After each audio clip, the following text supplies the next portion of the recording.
Olá, muito bem-vindos e bem-vindas. Vamos começar a nossa aula de hoje falando sobre divergências culturais, os confrontos culturais. A gente costuma dizer que é mais difícil, né, essa frase de Einstein, quebrar um preconceito do que quebrar um átomo. E o lugar da cultura tem muito a ver com estas diferenças, essas impossibilidades de atravessar pontes e, sobretudo, de construir essas pontes, né? Então, culturalmente, há movimentos de defesa, eu queria trazer, inclusive, uma colaboração muito interessante, né, de Sônia Lisette, que ela diz assim, o problema é que o ser humano hoje ele é muito eletivo. Eu adorei essa palavra, porque a questão da eletividade é exatamente quando você elege alguma coisa e se pauta apenas por ela. Não se desdobrando ou não se direcionando, pelo menos não se permitindo, essa é a palavra, a sequer entender o que pode haver num campo para além da sua fronteira, né? O que é que existe nessa fronteira que é tão impossível de compreender que eu preciso erguer muros e essa sociedade que, como disse Sônia, é tão eletiva, vai se encarcerando nesses seus muros, se encastelando nesses seus interesses e eliminando pontes, eliminando possibilidades de diálogos, eliminando possibilidades de transição de um lado do rio para o outro lado do rio. Então, o que é bom da gente observar é que mesmo com todos os cercados, mesmo com todas as disputas, com todo o mapeamento que é feito das territorialidades, e, sobretudo, a palavra é também um lugar de território, né? A gente sabe disso, a palavra, a literatura, o cinema, a arte, ela é bastante territorializada, demonstra que, de vez em quando, essas fronteiras, essas barreiras, esses muros, eles vêm abaixo. Então, no caso do cinema, a gente tem aí agora, recentemente, um grande fenômeno que é chamado de Padman. Não o Superman, não o Homem-Aranha, não o Batman, mas o Padman. Um indivíduo, assim, é baseado numa história real. O indivíduo, né, Latish, ele tem uma preocupação enorme com a saúde sexual da mulher dele. Ele casa e a obrigação do homem indiano é trazer um conforto, sobretudo diante da comunidade, em relação ao respeito que aquela comunidade ofereça para aquela jovem que está se casando com um jovem, né? Na Índia, os casamentos são feitos de maneira muito antecipada, né? São, às vezes, meninas de 14 anos que as famílias já destinam para a questão do casamento, alguma coisa impensável na cultura ocidental, mas que a gente compreende, sob alguns aspectos, pelo fato de ser um dos países mais populosos e mais desarmados, né? Do globo terrestre, e aí muito vulnerável a essas invasões, com um histórico, assim como a África, assim como o continente da América do Sul, né? Mais específica, a América Central também, mas muito vitimada por guerras e de uma fragilidade diante, né, dessa sua bondade, desse seu espírito de paz. Não é à toa que vem da China a grande personalidade de Gandhi, a formação do gênio pacifista de Gandhi, no sentido de desmontar uma guerra com um movimento de um indivíduo que passava pela greve de fome, que passava pela não ação, né? Então, a Índia realmente é alguma coisa para ser compreendida. A gente tem, por exemplo, agora especificamente, a gente fala do dia 21 de setembro, é dia da árvore, né? E especificamente alguma coisa movimentou os economistas ontem. Ontem houve uma bolha imobiliária na China que foi desfeita, e o fato dessa bolha imobiliária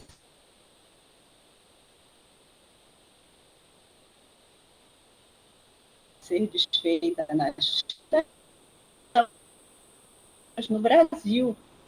Então, o que acontece na China pode parecer distante demais para repercutir aqui no Brasil, né, já que estamos do outro lado do planeta, mas o fato é, sim, há uma repercussão por causa dos mercados estarem globalizados, interligados. A China, o mercado da China vai mexer com o mercado americano, o mercado americano vai mexer com o mercado brasileiro, e, naturalmente, a Índia faz parte desse contexto como um dos terceiros países, ou está aí entre os 10 países mais populosos, né, junto com a Rússia. O fato é, neste momento, deste cenário, a Índia desponta com uma preocupação de se afirmar também alguém que cuida da saúde, alguém que quer pensar com as organizações unidas, né, em defesa da vida humana, dos direitos humanos, uma proposta de política sanitária global, uma proposta de cuidar dos seus indivíduos, das suas indivíduas, sobretudo das mulheres. Então, o Padman é interessante porque ele provoca uma grande revolução apenas com a ideia de transformar um hábito das suas irmãs, da sua esposa. Primeiro ele tenta com a esposa fica realmente muito envergonhada, ele tenta com a irmã mais velha, isso prejudica o casamento dela, ele vai tentar com estudantes de medicina, vai tentar atravessar esses portões, né, inclusive, porque numa faculdade de medicina ele imagina que as estudantes vão pensar de outra forma, mas ele enfrenta muitas dificuldades, porque ele está fazendo de maneira artesanal, aquele produto, né, que é comercializado, só que é um preço muito elevado, 55 rúpias, enquanto ele está vendo como alguém que é capaz de fabricar máquinas, né, porque ele trabalha numa oficina mecânica, e ele vê que é possível vender aquilo por apenas 2 rúpias. E parece uma bobagem, um detalhe mínimo, mas essa capacidade criativa, todo o sofrimento pelo qual um único indivíduo passa, sim, sempre foi prova de transformação do mundo, inclusive, sobretudo, principalmente do universo da arte. Então, é aí que existe o romance de formação, é aí que existe a arte processual, é aí que existe o lugar da arte enquanto processo, dos mecanismos que são criados de interligação de uma arte que traz o sujeito para um lugar diferenciado, que provoca o sujeito a vencer a sua letargia e a ultrapassar as suas próprias limitações. Então, eu fico muito feliz que a Índia consiga agora, com esse filme, o Padman, talvez alguma coisa semelhante ao que conseguiu com o filme Quem Quer Ser um Milionário, em 2008. Esse filme não está sendo lançado na plataforma Netflix agora, mas ele não é de 2021, ele é um filme já de 2018, ou seja, 10 anos depois, antes do Covid-19 atingir o mundo, ou seja, a Índia e os artistas indianos tiveram uma sensibilidade de se conectar com essas relações de saúde pública, de uma humanidade que é buscada através dos cuidados sanitários, né, dos hábitos, dessas transformações. Então, o que a gente vê no Latiche é exatamente esse homem muito cuidadoso, muito amoroso, muito afetuoso, um homem que, de fato, ama a sua esposa, que é um homem limpo, organizado, que é uma mente brilhante, que é capaz de enfrentar toda uma sociedade para além da sua própria vila, com determinação. O que é bastante interessante, porque em Quem Quer Ser um Milionário, o filme, os diretores, a sua equipe cinematográfica ainda agregava como valor não apenas a obstinação do jovem, mas uma questão chamada destino, ou seja, ainda havia um apelo de vincular um caráter religioso a essa perspectiva da transformação da arte. Nesse caso, se a gente observar direitinho, os pilares, o que a gente chama de silogismo ou argumento do filme, que vai ser essa revelação da imersão de uma produção indiana no mercado da cinematografia, com ampla distribuição em todas as plataformas mundialmente, é a questão da ciência. Não é mais só o gesto religioso, a contrapelo. O Padman, ele entra exatamente como um super-herói que vai se firmar não por uma força do destino, não por uma força de uma religiosidade, nada é por acaso no caso dele, é exatamente pelo grau de obstinação, pela sua racionalidade, pela sua capacidade brilhante de fazer escolhas. O que é interessante porque traz uma contradição do que a gente colocou no início da aula, né? Dessa nossa incapacidade de fazer pontes e de criar abertura para determinadas outras possibilidades que não sejam as nossas escolhas. Mas vejam como a dialética é brilhante em oferecer essa possibilidade de enxergar que no problema há em si mesmo a solução. O fato é, a dialética sempre nos mostrou que o grande problema é também o caminho para encontrar uma solução. O que a gente vê na arte que exemplifique isso, que mostre essa dialética? Por exemplo, a sedutora arte do Magritte, René Magritte, um surrealista marcante, né? É uma arte inquietante porque ela lida com essa dialética. A dialética está presente, por exemplo, na obra Isto Não É um Castigo, c'est un pas, em francês, o René Magritte, francês. Então, isso não é um castigo, porque você olha, a pintura dele evoluiu sob o lugar da técnica a tal dimensão que você diz, é um cachimbo, eu quero tirar da parede, eu consigo tocar no cachimbo e tirar de dentro do quadro. Mas ele põe a seguinte frase, isso não é um cachimbo. Então, o fato da gente experimentar esse grau de dialética na obra de René Magritte, o fato da gente estar aqui, nesse momento, experimentando esse grau de possibilidade de compreender o lugar do problema como exatamente o caminho de chegada para a nossa solução, é que a gente vai ter como ferramenta e como experiência na hora de solucionar os nossos problemas. Aquilo que a gente odeia é exatamente aquilo que a gente vai ter que necessariamente aprender a amar. E como diria Paulo Freire, já que estamos na semana de homenagens a ele, é preciso ensinar apenas uma disciplina de todas as que existem no mundo. E o nome dessa disciplina é amor. Eu espero que vocês tenham aproveitado a aula. Para mim foi maravilhoso estar aqui.